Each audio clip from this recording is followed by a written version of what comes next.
Now that we're done with the whole discussion on Cain, I want to go back to tackle something that has elicited a lot of commentary over the ages. But after considering what we've considered, it seems like it seems like a small and not particularly interesting problem, and that is, what did Cain say to Abel in the field? Okay?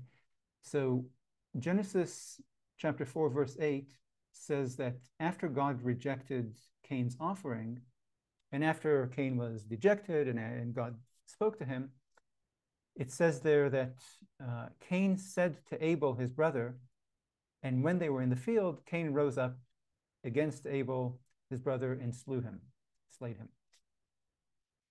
So like I said, many commentators have spilled a lot of ink on what Cain said. Okay, well, it says Cain said to Abel, but then doesn't say what he said. So what did he say? What did Abel say back? Did they argue? What did they argue over? Now, of course, 100% of what these commentators say on this is 100% speculation. And this is because the author or the editor or the editors chose not to tell us.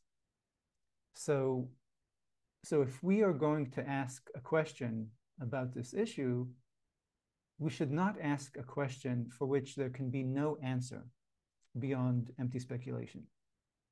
Instead, we should ask, why did the author or editor choose to obscure this important information from us, this seemingly important information from us? So why did the author do this? And the answer is, of course, that we cannot know why, but we know for certain, 100%, that what Cain said to Abel was not important to the author. The author or editor controls what goes into the story. So if the author chose to omit this detail, juicy as it may be, it indicates that this conversation is not important for the author's purposes. However, if this conversation is not important for the author's purposes, then why does he choose to tell us that a conversation happened? He could simply skip from Cain's dejection and God's speech to Cain straight to Cain being in the field with Abel and attacking him. But he doesn't do that. The author goes out of his way to tell us that Cain said something before the murder, and he teases us. He teases us by having this weird construction. Cain said to Abel, and then when they were in the field, he attacked him. Okay, when you say he said to him, what usually comes after, he said to him, hello, goodbye, you so-and-so. Okay? But here it's just left to blank. Okay? So he has this weird construction that leaves us wanting to hear, what did he say? But he teases us by not saying, but not completing that sentence. So the author is prompting us to ask exactly what we're asking now, and that is, what did Cain say? It seems from that weird construction of the sentence, that the author wants us to ask what Cain said, and the author wants us not to know, and the author wants us to wonder why he's not telling us. Okay, so here we are wondering. Okay, we accept that for some reason it's not important for the author's purposes. And so we're asking, why not? We're asking, so what is the author's purpose? Okay, if it's not important for the author's purpose, what is his purpose? Now, I think we can dismiss the notion that the purpose of this story is to teach ancient Israelites that murdering your brother is wrong. That's a crime or a sin. And because that rule was not new to those people. Okay? Families and family law and criminal law existed before the Bible was written. Now, our discussion on this story in the lesson we just finished shows that the Cain story is not a story about why people murder one another, but instead it's a story about injustice in the world, okay? How to deal with the central problem of humanity, which is theodicy. So it's about how being angry at God over injustice in the world leads people to do crazy, to go crazy and commit the most unspeakable sins. Okay? So the murder of the murder that takes place here in this scene is an element in the story, but it's not the point of the or the subject of the story. Just like if you think of the book of Job, bankruptcy and disease are part of what happens to the character, but it's not a story about bankruptcy. Okay? It's a story about theodicy. Okay? Same here.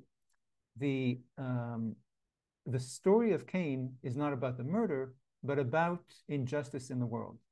And if that's the author's purpose, if that's the story's purpose, then delving into what Cain said to Abel is beside the point, and it distracts from the point. Okay? Which brings us to the original, the first question again. So why does the author choose to tell us that a conversation happened? Why not simply jump straight to the murder? Okay. Now, so obviously we can't know, but we know from all the writings that have been written on this question over the centuries. We know that by the author going out of his way to tell us that there was a conversation and then purposefully removing the content or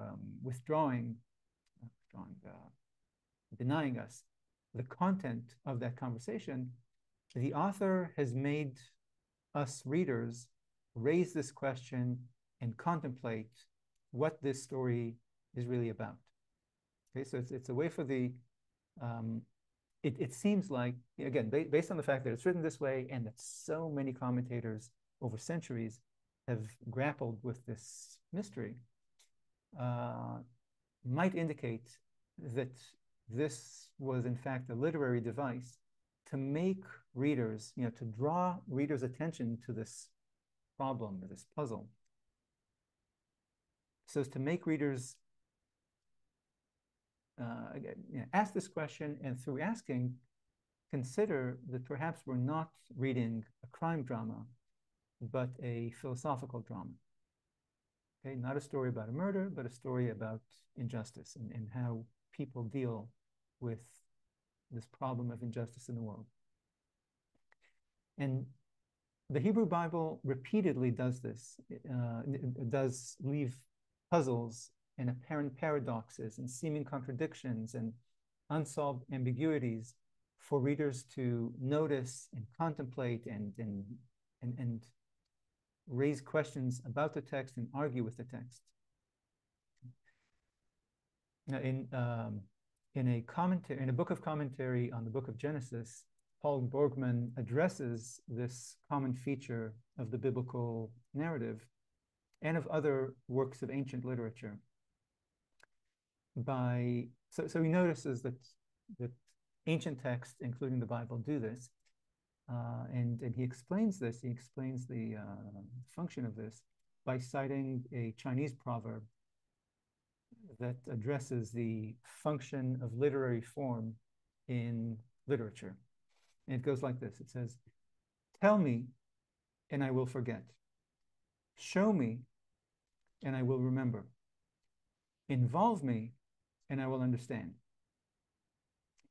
So perhaps that helps explain this weird sentence construction that's given commentators so many problems over the years. Till next time.